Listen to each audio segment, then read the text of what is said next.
ini tanggal 2 November. Wah, kita udah masuk bulan November nih. Nah, kita mau devosi lagi ya. Ayo, lipat tangan, tutup mata, kita mau berdoa. Tuhan Yesus, terima kasih buat hari yang baru, buat bulan yang baru, untuk kami sama-sama kembali mendengarkan firman Tuhan. Bantu kami untuk selalu bersyukur, bantu kami untuk selalu dengar-dengaran, bantu kami untuk selalu semakin percaya, semakin berharap, semakin mengandalkan Tuhan saja. Dalam nama Yesus, amin. Nah, anak-anak, hari ini Ibu Eka mau cerita tentang salah satu contoh atau tokoh Alkitab, seorang laki-laki bernama Nikodemus. Ada yang pernah mendengar kata Nikodemus? Tidak ada? Atau ada? Ada ya? Ya, siapa Nikodemus ya? Siapa itu Nikodemus? Jadi, pada suatu hari seorang laki-laki yang bernama Nikodemus ini diangkat sebagai pemimpin agama orang Yahudi ya waktu itu. Mungkin kalau di gereja-gereja anak-anak bisa lihat, bisa mereka itu majelis atau lain-lain ya. Bisa tanya mama atau papa nanti ya. Nah, jadi Bapak Nikodemus ini dia seorang pemimpin nih. Dia seorang Farisi juga, dari Farisi ya. Jadi dia itu cuma tahu, oh Tuhan itu baik, oh Tuhan Yesus itu bisa menyembuhkan, oh Tuhan Yesus itu hebat. Tapi dia percaya nggak? Nggak. Waktu itu dia nggak percaya, anak-anak. Dia cuma tahu bahwa Tuhan Yesus itu baik. Dia nggak tahu bahwa Tuhan Yesus itu beneran hebat. Dia nggak percaya di dalam hatinya. Dia nggak kenal siapa Tuhan Yesus, ya. Dan akhirnya suatu kali dia berbicara dengan dirinya sendiri, wah, saya ingin sekali nih bertemu sama Tuhan Yesus. Seperti apa sih Tuhan Yesus itu? Katanya dia hebat loh. Katanya dia itu bisa menyembuhkan. Penasaran nih, saya penasaran. Siapa di sini anak-anak yang pernah penasaran? Apa itu Ibu penasaran? Jadi pengen tahu, ingin tahu gitu. Sama seperti Bapak Nikodemus ini, dia ingin sekali bertemu dengan Tuhan Yesus. Dia ingin membuktikan bahwa oh dia beneran nih orang yang hebat, seperti itu. Nah, akhirnya Bapak Nikodemus ini bertemu dengan Tuhan Yesus nih. Tuhan bertemu dengan Nikodemus, kemudian Tuhan berbicara dengan Nikodemus. Hai Nikodemus, kenapa kamu gak percaya sama saya gitu? Kenapa kamu tidak percaya sama Tuhan gitu? Tuhan ini juru selamatmu gitu. Terus Nikodemus bilang, iya saya tahu, saya hanya tahu Tuhan Yesus itu hebat gitu. Tapi saya tidak percaya gitu.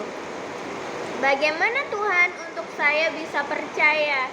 Bagaimana untuk saya bisa merasakan bahwa Tuhan itu hebat gitu? Padahal kan ketika Nikodemus hidup, ya berarti itu karena Tuhan kan anak-anak, betul ya? Iya. Nah, akhirnya Tuhan berbicara, Nikodemus, kamu harus lahir kembali. Hah? Nikodemus kaget. Hah? Lahir kembali? Maksudnya saya harus kembali ke perutnya mama saya? Begitu Tuhan? Hah? Menurut anak-anak gimana? Tuhan Yesus bilang Nikodemus harus lahir kembali loh. Jadi maksudnya untuk lahir kembali itu apa sih? Kenapa Tuhan Yesus minta Nikodemus untuk lahir kembali gitu? Karena ketika dia lahir kembali, maka seluruh manusia lamanya, seluruh tubuhnya atau hal-hal yang bersifat negatif yang tidak baik itu ditinggalkan ya. Jadi lahir baru atau istilahnya lahir kembali itu bukan lagi kita kembali ke perut mama kita, bukan seperti itu ya. Jadi lahir kembali itu kita, misalnya Ibu Eka punya dosa nggak? Ibu Eka punya kesalahan nggak? Punya ya. Ibu guru juga punya kesalahan. Misalnya nih, Ibu Eka pernah mengejek loh teman Ibu Eka gitu dulu waktu misalnya waktu Ibu Eka juga sekolah gitu, terus Ibu Eka tidak minta maaf. Itu Ibu Eka juga dari situ Ibu Eka terbiasa untuk bisa mengejek orang lain. Itu tidak boleh ya. Yang kedua, misalnya Ibu Eka waktu itu tidak dengar-dengaran gitu ya. Ibu Eka suka melawan gitu. Misalnya disuruh, Ibu Eka kan di sini di sekolah ada bapak kepala sekolah, ada ibu kepala sekolah, seperti itu kan.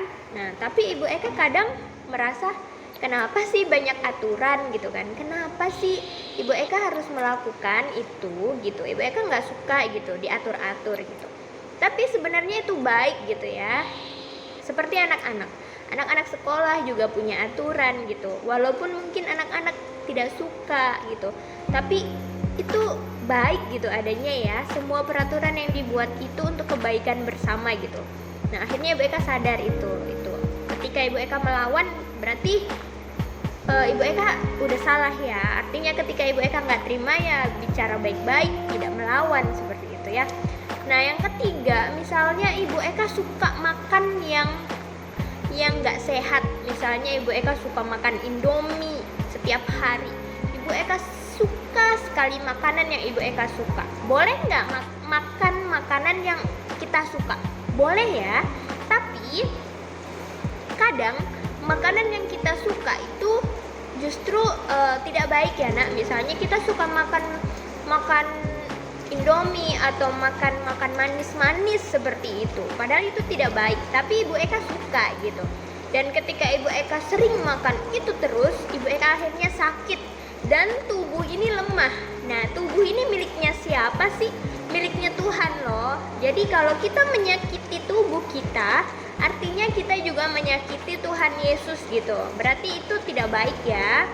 Artinya apa yang tidak baik dalam diri kita, dosa-dosa, kita suka mengejek, kita suka makan yang gak sehat, kita suka melawan, suka tidak dengar-dengaran, semuanya itu dibuang jauh-jauh. Nah, setelah dibuang jauh-jauh, kita kembali minta pimpinan Tuhan untuk menolong Ibu Eka, menolong anak-anak, menolong Bapak Nikodemus tadi untuk bertobat, untuk balik kepada siapa? Kepada Tuhannya Yesus, sehingga hatinya ini hati yang baru untuk menerima Roh Kudus, menerima Tuhan Yesus. Nah, siapa yang mengingatkan? Siapa yang memampukan? Bisa nggak kalau kita sendiri? Nggak bisa ya. Kita makanya butuh Roh Kudus. Roh Kudus yang memampukan kita nak. Roh Kudus yang mengingatkan kita ya. Oke?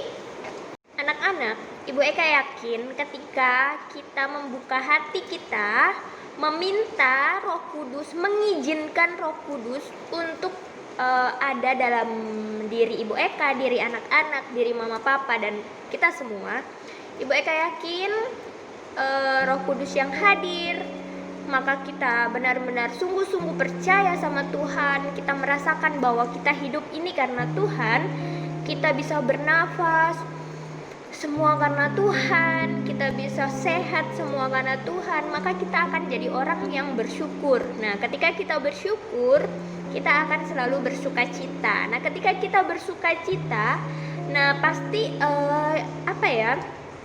segala pikiran yang jahat, segala tindakan yang jahat, segala apa yang tidak Tuhan sukai gitu, kita udah sadar gitu kalau wah itu nggak beres tuh, nggak bener tuh, kita kita harus terus menyenangkan hati Tuhan gitu. Ketika kita damai, kita sukacita, maka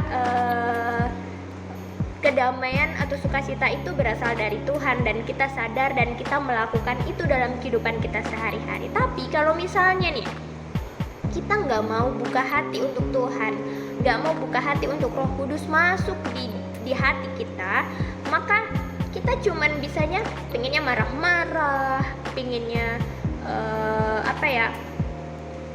melakukan apa yang menjadi maunya kita lah. Nggak mau dengar-dengaran, nggak mau diingatkan, suka tersinggung, wah pasti itu suka membenci, wah itu parah. Itu kebencian itu artinya hidup kita sedang dikuasai dengan roh-roh yang jahat ya, bukan Roh Kudus, bukan Roh Tuhan, tapi roh jahat gitu. Sehingga ya kalau kita mau lahir baru seperti Tuhan mengingatkan Nikodemus tadi, ayo gitu berdoa, minta pertolongan Roh Kudus supaya kita mampu dan kita bisa sama-sama percaya bahwa Tuhan Yesus itu satu-satunya sumber kehidupan untuk anak-anak, untuk mama papa, untuk Ibu Eka, dan untuk kita semua. Oke?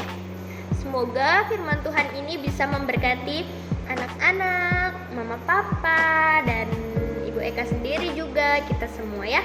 Kita bukan melihat Nikodemus yang hebat. Ketika Nikodemus hebat, bisa memilih untuk percaya sama Tuhan, untuk memilih lahir baru, itu semua karena Tuhan ya. Jadi Tuhan lebih hebat gitu anak-anak ya.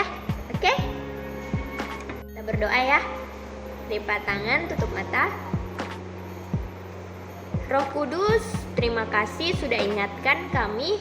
Bantu kami untuk bisa membuka hati kami untuk menerima Roh Kudus, untuk menerima Tuhan masuk dalam hati kami, sehingga apa yang kami perbuat, sehingga apa yang kami ucapkan, sehingga apa yang kami pikirkan, semuanya tertuju kepada Tuhan saja, bukan keinginan kami sendiri, bukan keinginan roh jahat. Tuhan berkati kami di dalam nama Yesus. Amin.